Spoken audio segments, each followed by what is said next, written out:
Hey guys, I've got this 2020 F250. I'm using this truck to point out to you how to change the fuel pump. This truck has got the 7.3 liter engine, and I'm changing the fuel pump not because the pump itself has failed, but because of a valve in the fuel pump assembly is failing, and it's causing me to lose fuel pressure when the truck sits for a while. So here we've got the new fuel pump assembly from Ford, and I've also ordered separately the gasket. You definitely want to change the gasket when you change the assembly, or else you could have a leak or some evap problems. And starting out with the 13 millimeter, if you've got the FX4 package, you're going to have skid plates, which are held in by a 13 millimeter bolt, or by a number of 13 millimeter bolts. There are two of them here. There's going to be one right there. And then on the back side, there are a few more. Let's take a look at them.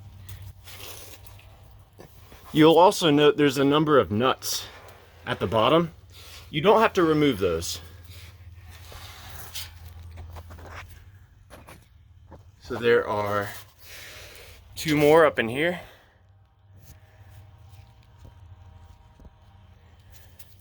And one final one way back there.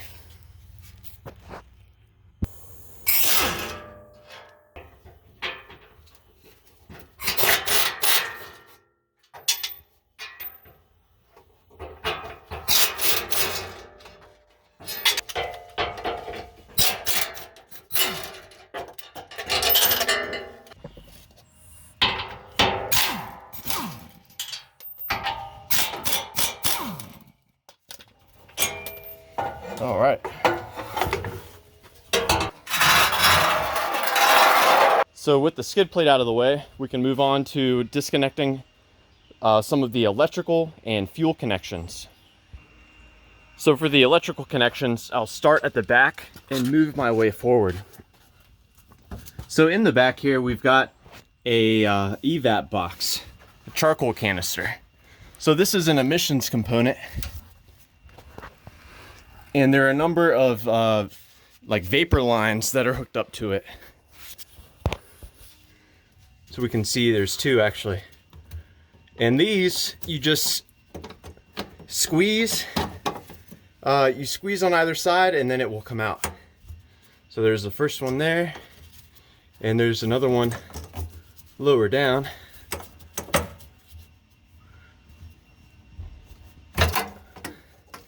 Got these two. And we've also got a sensor here.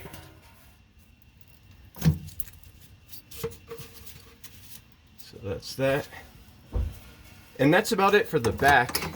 Now, the main thing that you've got to look at is where the gas comes in. So here's the, I think they call it a pickup tube. And if you, that's where the fuel comes in at. And you can trace it here. It goes into a rubber hose. And there's also a hard line here for emissions. You've got clamps on them. Unfortunately, this clamp is faced the wrong way. If it was pointed that way, I could more easily get to it. And if we trace that back, let's see, let me get a good angle on it through here. You can see the hose right there. And again, tragically, Ford has pointed that clamp in the wrong direction. If it was flipped around, I could snake in like a needle, like a flathead screwdriver and get there. And we can see there's the hard line connector. So being that this is kind of hard to get to, what I might do is just remove the three 10 millimeter bolts here and let this kind of hang.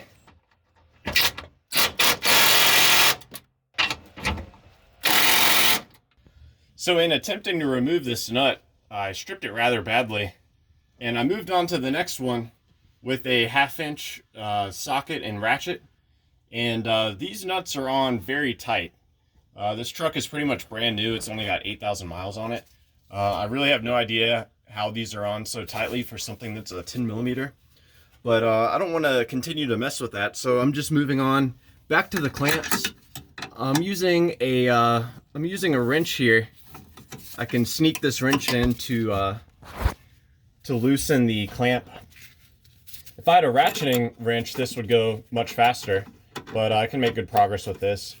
And this clamp, it's held on with a 5/16. So I'm just going to loosen this here. Now, as far as the hard line, the emissions line, I haven't quite figured that out yet, but when I do, I'll let you know. So I've got the clamp off, and I've actually found that I can reach my arm through here just enough to get to that quick disconnect right there on the smaller line. So I have now got that disconnected, and we can move on to the much easier connections at the front of the tank. So there are two here, and I'm smart enough to tell you that one of these might have pressurized fuel, but I'm not smart enough to tell you which one that might be, so we're gonna find that out. There we go.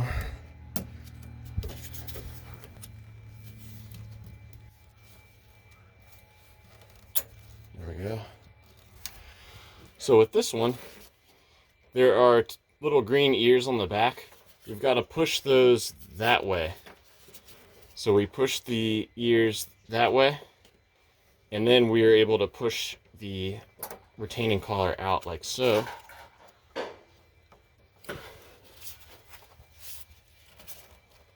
And with that retaining collar out, we can now separate this, and some fuel might come out. There we go. Now we've got all the lines disconnected, and so what's remaining are the electrical connectors. We can see them here at the top. We can see another view of the connectors up through here.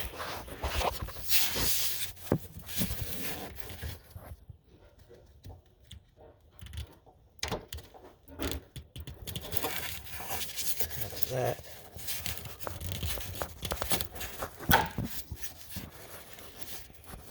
This one has a red clip that will have to be pushed outward in order to be fully disconnected.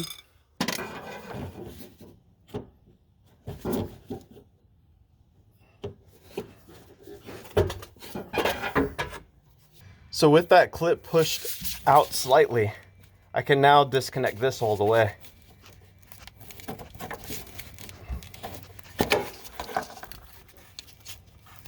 Just push down on that.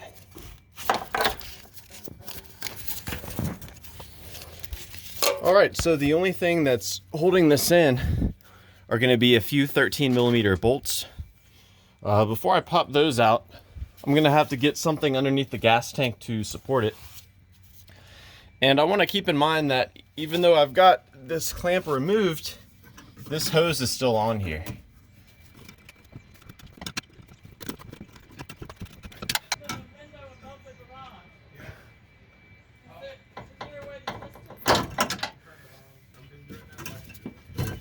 There we go. Now she's free.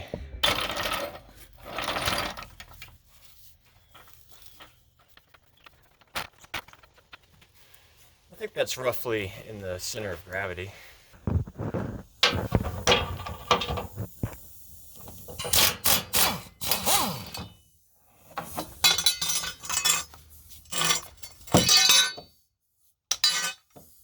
Move the lower one.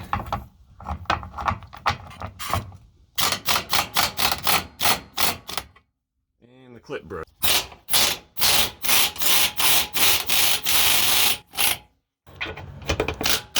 And that one also stripped.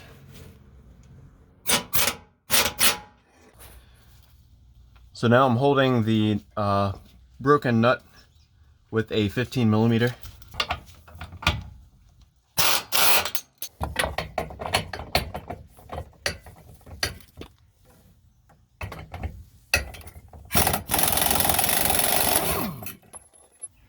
For the rearmost band, it's in two different parts.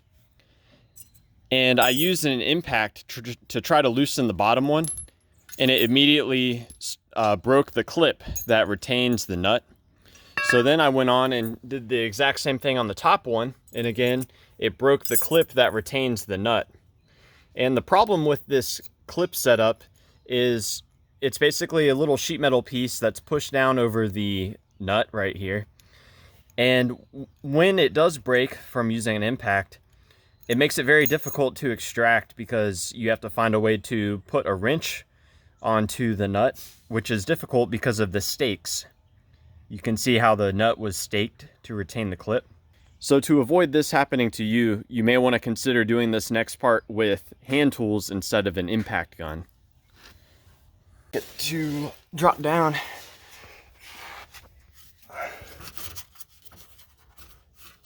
There we go.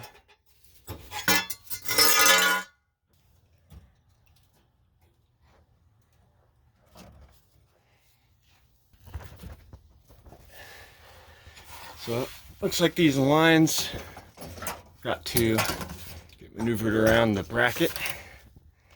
That's fine. There's a zip tie. It's holding the line together. So we can see here the little zip tie. It's holding the hose to the plastic line. And the problem is I've disconnected these in two different spots. These pliers are... So with that out, the hose can now move independent of this line. You can see I disconnected the line here, but the hose I disconnected further up, so they can't be zip tied together.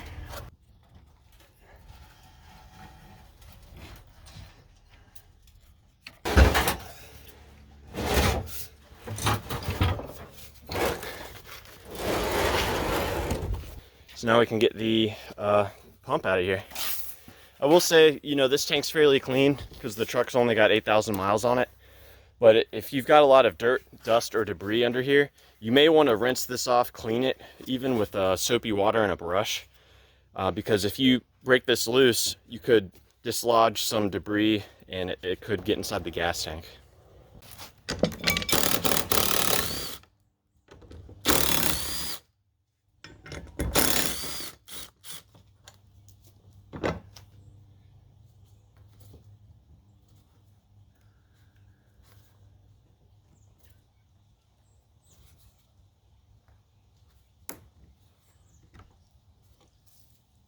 You pull the screen piece out and then you push it in. I've got the wrench if you need it. Did you mark how it goes?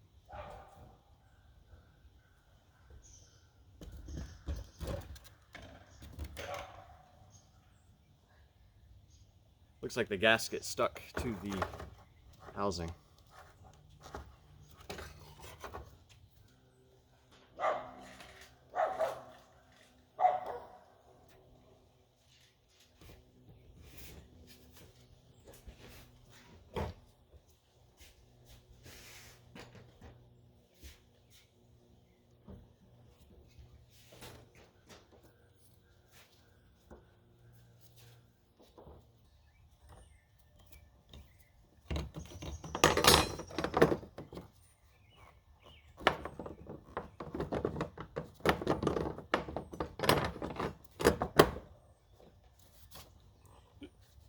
Then the 2019.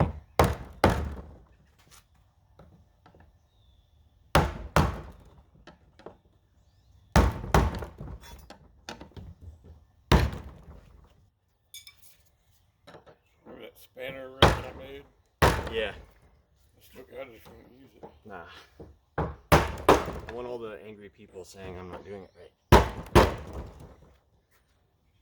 Well, this is how it's done. I mean, if you have that tool, you're not going to be watching this video. You know what I mean? Yeah. And if you're watching this video, you probably don't have that tool. True.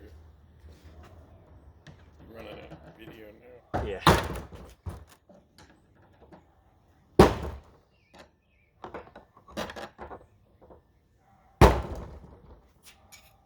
That's locked, right? Looks like you can't go any further.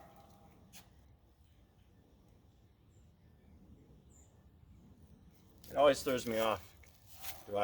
Because I want it between the detents, right? Like I don't want it all the way over. I don't think it could go anymore. Yeah, it's butted up.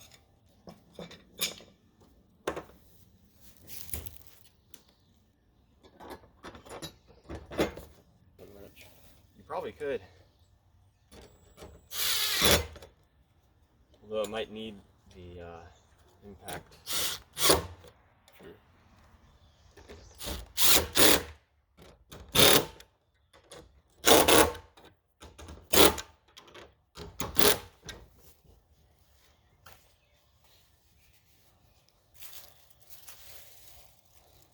Stainless steel nut.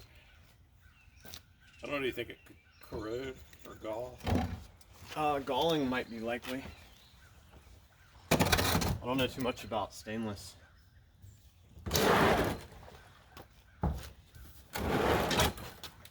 Nah.